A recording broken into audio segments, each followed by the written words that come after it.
Here at the Hideout today, we are jumping back into the wonderful world of Pokemon, but today is not only about our little monster friends. Today is about the gym leaders, and who are some of the biggest roadblocks to becoming a Pokemon champion. Number 10, Rorke.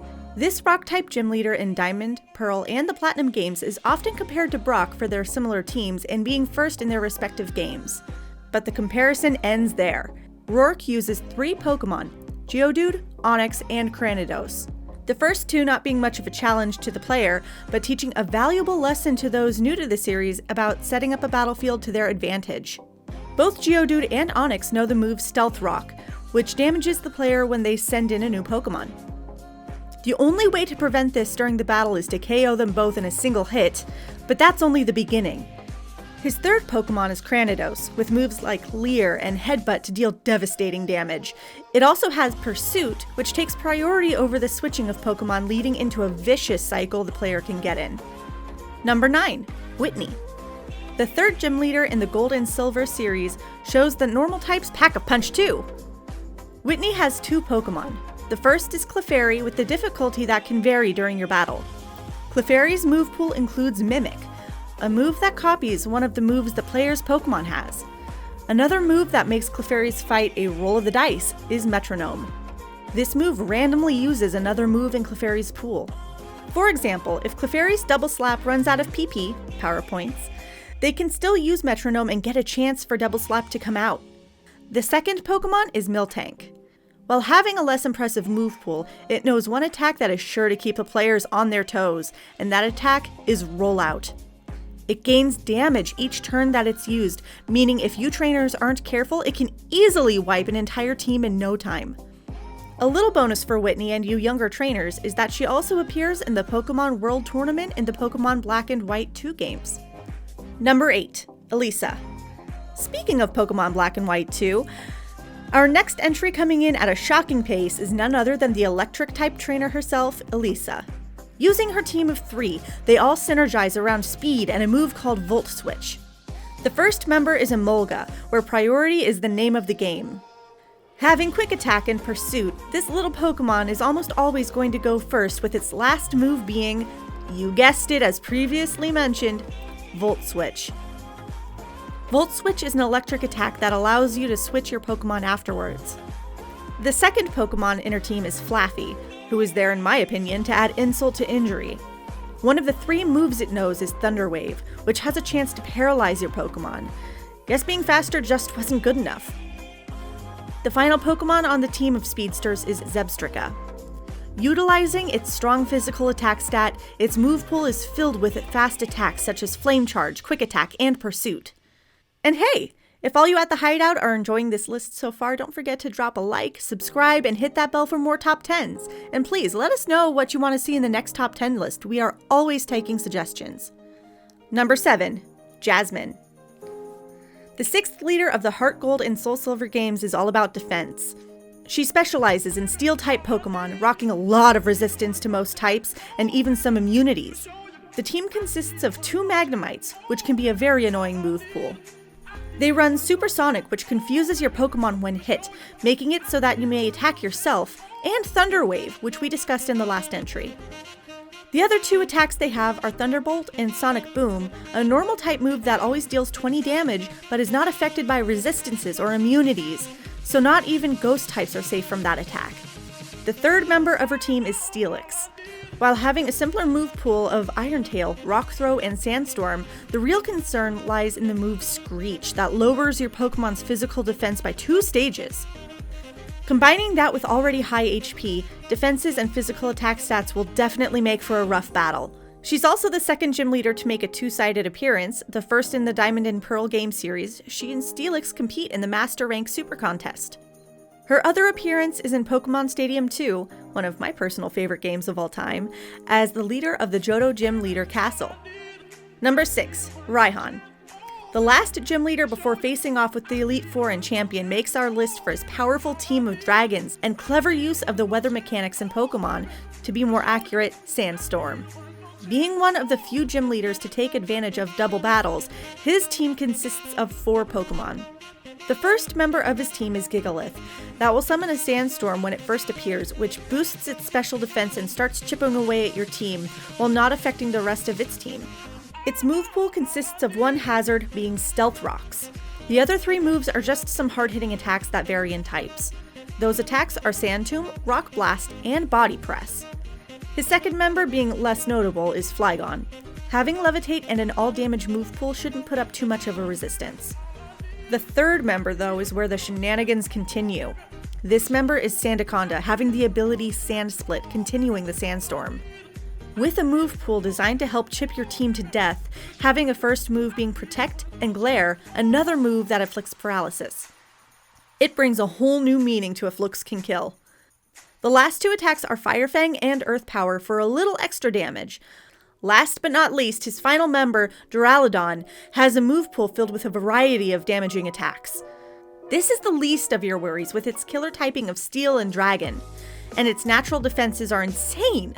Duraludon is also his Gigamax, turning into what looks like a literal building in my book. Number 5, Claire. Being the second Dragon-type gym leader on our list, she is also the final roadblock between you and your quest to be the best. In the Gold and Silver games, Dragon types have one real weakness when it comes to other typings, and that typing is Ice. This luckily makes most of the fight a breeze, with 3 out of the 4 members being Dragonair.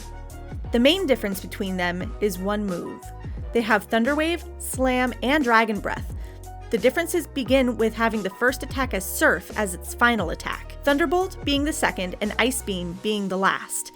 So pretty good type coverage between the 3 of them, sure, but the real challenge is Kingdra filling the final slot on her team. Being a water type in addition to a dragon nullifies the ice weakness it would normally have. Its move pool has Smokescreen, which lowers your Pokemon's accuracy by 1 stage, as if no weaknesses was bad enough. Its other 3 attacks are Hydro Pump, Hyper Beam, and Dragon Pulse, 3 hard-hitting special type attacks that are well complemented with its attack stats. Number 4, Fantina. This is the 5th leader on the Platinum game, and she harnesses a terrifying power of ghost types. Thanks to the typing, her entire team is already immune to both normal and fighting type attacks. They also have the ability to levitate, giving the entire team a 3rd damage immunity, being ground type attacks. The first on her team is Duskull, with a tricky move pool consisting of Will-O-Wisp, a fire type move that inflicts burning stats on your Pokemon, Future Sight, a psychic attack that deals damage 2 turns later, and Shadow Sneak, a ghost type move that has increased priority, making it faster than most other attacks, and finally, Pursuit. Her second member, Haunter, has similar tricks, using attacks like Hypnosis to put your Pokemon to sleep, or Confuse Ray to inflict a confused status. Its 3rd attack is a move called Sucker Punch, dealing damage to a Pokemon if you picked the damage attack that turn. Its final attack, Shadow Claw, pretty standard when it comes to damage, but is more likely to score a crit than most other attacks. The final member of this horrifying trio is Mismagius. Unfortunately, nothing too special to note other than its decent special attack stat she takes advantage of, giving it moves like Psybeam and Shadow Ball. Number 3, Misty. Going back to the good old days in Kanto, this is the 2nd leader of the Fire Red game. What really ups the stakes for anyone who dared accept the challenge was one of the 2 Pokemon on her team was a fully evolved Starmie. Before we get to that though, the first Pokemon on her team is Staryu, having a pretty standard pool with moves like Recover and Harden to heal up its defense. The other 2 attacks used during the battle are Tackle and Water Pulse, which has a 20% chance to confuse your Pokemon.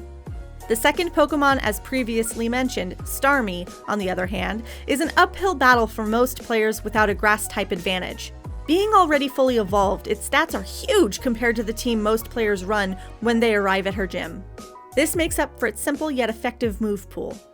The first move is Rapid Spin, which is a good multi-purpose attack, dealing solid damage when removing any hazards placed on the field. Its second attack is Swift. One of the things that makes this attack better than what most trainers give it credit for is that it bypasses accuracy and never misses. The last 2 attacks are Recover and Water Pulse, making this already insane battle even tougher if luck just isn't on your side. Number 2, Flannery. Coming up on our list in a blaze of glory is the 4th gym leader of the Ruby and Sapphire games. Showing the players the importance of planning attacks ahead of time, this hot-headed fire gym leader brings 3 Pokémon to her team. The first 2 being Slugmas with similar move pools. The first consisting of Sunny Day, another weather-based move that increases strength of fire-type moves, while weakening water-type moves.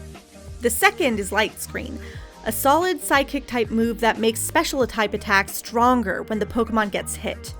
Now, this is where the attacks become different from our first Slugma.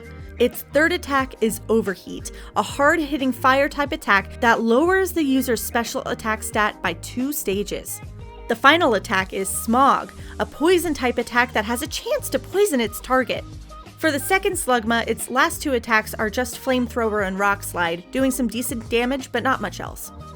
The third and final member of this team is Torkoal, with the ability White Smoke. This ability prevents stat reduction caused by other Pokemon's moves and abilities, meaning you can weaken this turtle if you wanted to. Its move pool is pretty solid, with its first attack being Body Slam, a normal attack with a 30% chance to stun the target. Its second move being Flail, another normal attack that does more damage the lower the user's HP is. The third attack we discussed earlier being Overheat. The final move is Attract, which affects the Pokémon of the opposite gender, so while there's a chance it won't be used, it has the possibility to catch some trainers off guard. Honorable mentions. Our honorable mention is the OG Rock-type trainer himself, Brock. Appearing in many titles throughout the Pokémon series, he has become a staple as the first gym leader. Going over his team in Pokémon Fire Red to be more specific, he has 2 Pokémon, the first being Geodude. Only having 2 attacks, the first is Tackle and the second is Defense Curl. Other than chipping away at your Pokémon's health, it should be no problem at all. Brock's real challenge begins when he pulls out his second Pokémon, Onix.